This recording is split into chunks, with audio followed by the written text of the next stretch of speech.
अस्सलाम वालेकुम। आप किसी को इनवाइट यानी अपने घर दावत पर बुलाती हैं तो इस सिलसिले में आपको क्या प्रेपरेशन करनी चाहिए। आज मैं आपके साथ ये बहुत ही impressive, charming and attractive method share करूंगी जो कि आपकी दावत को चार चांद लगा देगी और कोई भी फर्द आपकी समझदारी की तारीफ किए बिना नहीं रह पाएगा। और अगर आपने अपने खानदान में अपनी वाह वाह करवानी है तो इस वीडियो को अंत तक जरूर देखिएगा। और अगर आप वीडियो देखने के बाद इन टिप्स एंड ट्रिक्स को अपनी लाइफ में इंप्लीमेंट कर लेती है ना तो आप फिजिकली एंड मेंटली दोनों तरह से सेटिस्फाई नजर आएंगे और गेस्ट के सामने कोई अफरा तफरी, कोई बागम बाग नहीं होगी और आप अपने प्यारों के साथ खुशी और सुकून के चंद लम्हे रिलैक्स होकर गुजार सकेंगे। So let's start our today's vlog. Hi everyone, how are you? Hope you are all fine. I am fine too, अल्हम्दुलिल्लाह। तो टाइम वेस्ट के बगैर हम अपने टिप्स एंड ट्रिक्स की तरफ चलते हैं और वो इंप्रेसिव मेथड आपके साथ शेयर करती हूँ जी। तो फर्स्ट ऑफ ऑल, सबसे पहले जो बहुत ही ज्यादा इंपॉर्टेंट टिप और पॉइंट है वो ये है कि आपकी जो भी इन्विटेशन हो वो प्लान्ड हो। कोशिश कीजिए कि मिनिमम 3-4 डेज पहले आप अपने गेस्ट को इन्फॉर्म कर दीजिए ताकि वो भी तैयारी कर सके और आपको भी अपनी भरपूर तैयारी करने का मौका मिल सके। और इससे क्या होगा कि अपना स्केड्यूल आप सेट कर देंगी और आप माइंड में या वैसे प्लानिंग कर लेंगे कि मैंने किस तरह से कामों को करना है और आप बहुत रिलैक्स रहेंगे जी। तो सेकंड टिप जो है वो ये है कि आपने जो है वो शॉपिंग लिस्ट बनानी है और एक टू डू लिस्ट बनानी है। शॉपिंग लिस्ट में आपने जितनी भी जो शॉपिंग करनी है, मेन्यू से रिलेटेड या अरेंजमेंट से रिलेटेड, वो सारी आपने एक लिस्ट बना लेनी है। अच्छा, इस जगह पे आपके लिए ये है कि आप शॉपिंग लिस्ट पेपर पे भी बना सकते हैं या आजकल टेक्नोलॉजी का दौर है, आप मोबाइल में भी बना सकते हैं, जैसे आपको ईजी हो। और फिर आप अपना मेन्यू भी लिखिए जो जो अपनी रेसिपीज तैयार करनी है और जो जो आप रेसिपी तैयार करते जाएं उस पर आप टिक लगाते जाएं। मैंने तो ऐसे ही किया था क्योंकि इससे आप कोई चीज़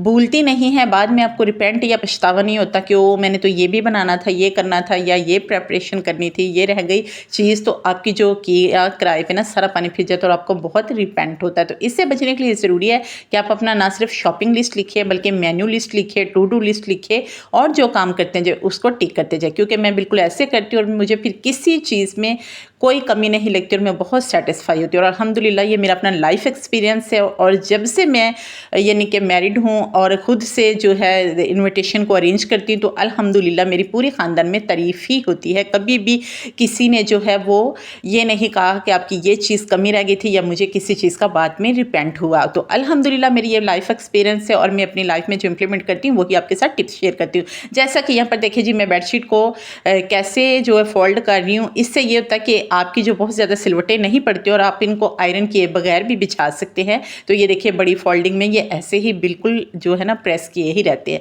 और फिर यहाँ पर जो है ना आप इस सफाई को कम से कम आप 3 दिन पहले कर लीजिए क्योंकि ये जो डीप क्लीनिंग होती है ना, लाइक जैसे चारपाइयाँ वॉश करना, क्योंकि ज़ाहिर बात है बास जैसे हम जैसे मिडिल क्लास घराने हैं तो जब सेकंड टाइम हो जाता है तो बाहर चारपाइयाँ लगाते हैं, एक ट्रेडिशन है ना, और फिर दौन पे खेस वगैरह बिछाते हैं और तकिए वगैरह लगाते हैं तो बहुत अच्छा सा लगता है। अच्छा, यहाँ पर जो है एक ये कि जब आप वॉशिंग मशीन लगाएं और एंड में जो एंड वाला ना उसमें आप या तो वो जो जैसे साफ़ी तपड़ी वगैरह होती है वो भी डाल ले और जो चप्पल्स वगैरह होती है ना वो भी वॉश कर लेते हैं। अच्छा, यहाँ पर मैंने क्या किया था कि साबुनदानी जो है ना और इस तरह की चीज़ें जो हार्ड प्लास्टिक की होती है वो आप कभी भी ना वॉशिंग मशीन में डालिएगा क्योंकि वो टूट जाती है। ये जो चाइना की चप्पल्स वगैरह होती है ना ये आप ज़रूर वॉश कर लीजिएगा क्योंकि इनको कोई डैमेज नहीं होता। अच्छा, और फिर आपने जो जाले वगैरह इस तरह की जो तमाम डीप क्लीनिंग है ना वो आपने 3 दिन पहले कर लेनी है, ठीक है। और यहाँ पर जो नेक्स्ट टिप ये है कि ये देखिए जी, अपने आप को कभी भी आपने इग्नोर नहीं करना है। अपने आप को भी चार चांद लगाइए ताकि ना सिर्फ वो आपके घर को चमकता धमकता देखे बल्कि आपको भी निखरा निखरा अट्रैक्टिव पाए और आपसे भी इम्प्रेस हुए बिना वो ना रह सके। घर के साथ साथ जब आप अपने आप को भी चमकाएंगे तभी आप सेटिस्फाइड नजर आएंगी जी। तो नेक्स्ट टिप ये है कि देखिए जी, जब आपने 3 दिन पहले सब कुछ अपनी डीप क्लीनिंग कर ली ना, जाले उतार लिए, खेस वगैरह सब कुछ धो लिया, तो सेकंड डे यानी 2 दिन पहले आपने अपने किचन की क्लीनिंग भी जरूर, उसमें जो फ्रिज साफ करनी है। कोई ऐसा ना हो कि आपकी फ्रिज खोल के देख रहे और बैड स्मेल आए। और अगर आप संडे को जो इन्विटेशन रख रहे हैं तो अपने बच्चों के यूनिफॉर्म वगैरह ज़रूर वॉश करके प्रेस करके रख दीजिए ताकि संडे को लास्ट टाइम में जब आप बहुत एग्जॉस्ट हो जाए तो मंडे की प्रेपरेशन के लिए आपको ये ना कि उठ ही ना पाए और बच्चे स्कूल से छुट्टी कर ले। इसके लिए जो है आपने अपने जो पहने हैं इन्विटेशन वाले दिन वो कपड़े वगैरह जो है कम से कम 2 दिन पहले ज़रूर प्रेस करके रख लीजिए ताकि आप जो है ना अपने कामों को इस तरह से तरतीब दीजिए कि जो पहले करके रखने वाले काम है वो आप 3 दिन से शुरू कीजिए,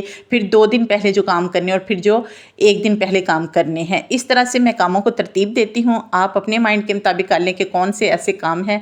तो ये जो मेरे आयरन हो रहे हैं, कपड़े प्रेस हो रहे हैं ये मैंने 2 दिन पहले का लिए थे, इससे मुझे बहुत रिलैक्स रहा था। और फिर यहाँ पर जो है नेक्स्ट टिप ये कि आपने 1 दिन पहले जो है ना वो आपने जो मेन्यू रेडी करना है ना, उसमें ऐसी कुछ रेसिपीज़ होती है लाइक जैसे कस्टर्ड, खीर, शामी कबाब वगैरह, इस तरह की चीज़ें जो ना हम 1 दिन पहले भी प्रिपेयर करके रख दें तो हम बहुत रिलैक्स रहते हैं। और ये कि जो उस दिन तो और हम जैसे सालन ताज़ा वगैरह बनाई ले तो बहुत होता है। और यहाँ पर एक नेक्स्ट टिप ये है कि आपने गेस्ट के लिए जो है ना वॉशरूम वगैरह वो भी ज़रूर साफ़ कर लेने हैं, डीप क्लीनिंग कर लेनी है 1-2 दिन पहले, क्योंकि ये देखिए मेरी बिल्कुल टाइलें जो वॉशरूम की चमक रही है, क्योंकि मैंने इनको बहुत अच्छे से साफ़ किया था। साबुन हो, टॉवल हो, हर चीज़ का अरेंज गेस्ट के लिए कर लिया। अच्छा जी, नेक्स्ट यहाँ पर यह है कि मेहमानों को वेलकम करने के लिए रूम के अंदर, जहाँ पर डाइनिंग रूम के अंदर आपने उनको खाना खिलाना है, इस तरह का कोई भी होममेड आइटम ज़रूर तैयार कीजिए इम्प्रेसिव से। ये देखिए ये जैम बॉटल्स है, इनके अंदर मैंने आटा भरा, कैंडल लगाई, बर्थडे कैंडल, और जो है पत्तियाँ अंदर डाल दी। और यहाँ पर एक चीज़ मेरे पास रिबन नहीं था, गोल्डन या सिल्वर रिबन, आप इनके यहाँ पर जो ऊपर ना मुंह जो जिसको कहते हैं यहाँ पर भी अपना ग्लू से चिपका दे तो बहुत ही अट्रैक्टिव लगेगा। और साथ में जो है फिर मैंने भी ऐसे किया 1 दिन पहले जो है ना, जैसे कि मेरे अचानक से भतीजे ने फरमाइश की कि मुझे पुप्पो पिज़्ज़ा चाहिए, तो मैंने पिज़्ज़ा के लिए भी सब कुछ साथ तैयार किया, शामी कबाब भी तैयार किए, फिर मैंने कस्टर्ड भी बना के रख लिया। तो ये तमाम चीज़ें थी जो बहुत टाइम कंज्यूमिंग थी, 1 दिन पहले मैंने तैयार कर ली। और फिर मुझे जो है ना दावत वाले दिन बहुत मेंटली सुकून था, फिज़िकल सुकून था, कोई भागम भाग नहीं थी, मैं बहुत रिलैक्स थी, क्योंकि मोस्टली जो मेरा टाइम कंज्यूमिंग मेन्यू था वो मैंने तैयार किया हुआ था। और ये मेरी आज़मूदा टिप्स है और इनको आप अपनी लाइफ में इंप्लीमेंट कीजिएगा तो आपकी खानदान में ज़रूर वाह होगी। अच्छा जी, गेस्ट को जाते वक्त आप कोई भी गिफ्ट दीजिए, बेशक कम कीमत हो, छोटा सा हो, लेकिन ये बहुत इम्प्रेसिव होता है, उनके दिल में घर करता है, क्योंकि इस्लाम में भी है तोहफ़ा देने से मोहब्बत बढ़ती है। तो बिल्कुल चाहे कम कीमत हो, आप तोहफ़ा ज़रूर जाते हुए उनको दीजिए और अपनी समझदारी की दाद ज़रूर हासिल कीजिए। और यहाँ पर जो मैंने 1 दिन पहले जो है ना शाम में बर्तन भी तमाम निकाल के वॉश करके उनको वाइप्स करके ड्राई करके रख दिया था ऊपर चादर डाल के, ताकि जो है ना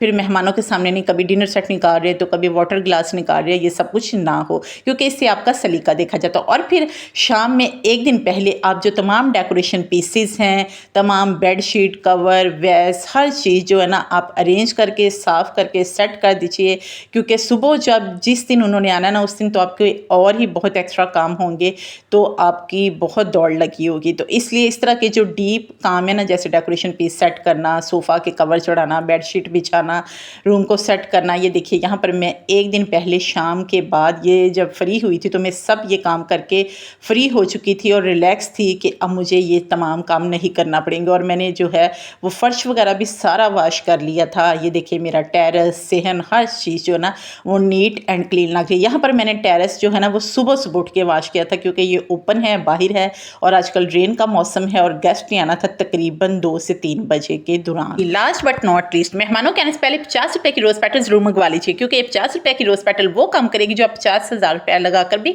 नहीं कर सकेंगी। तो यहाँ पर अगर आपको मेरी तमाम टिप्स एंड ट्रिक्स और इन्विटेशन से कबल ये प्रेपरेशन की प्लानिंग स्केड्यूल पसंद आया तो वीडियो को लाइक शेयर जरूर कीजिएगा, और अगर आप चैनल पर नए हैं तो चैनल को सब्सक्राइब जरूर कीजिएगा। और अगर आपने मेहमानों के आने से पहले ये तमाम प्रेपरेशन कर ली तो आपके खानदान में वाह होने से कोई नहीं रोक सकता। और फिर आपको ये कमेंट मिलेंगे जो मुझे video send Sobia, thank you, बहुत मज़ा आया, बहुत इंजॉय किया हमने आपकी दावत को, बहुत मज़ा आया अपने दावत के बारे में। सारा खाना बड़ा मज़े का था।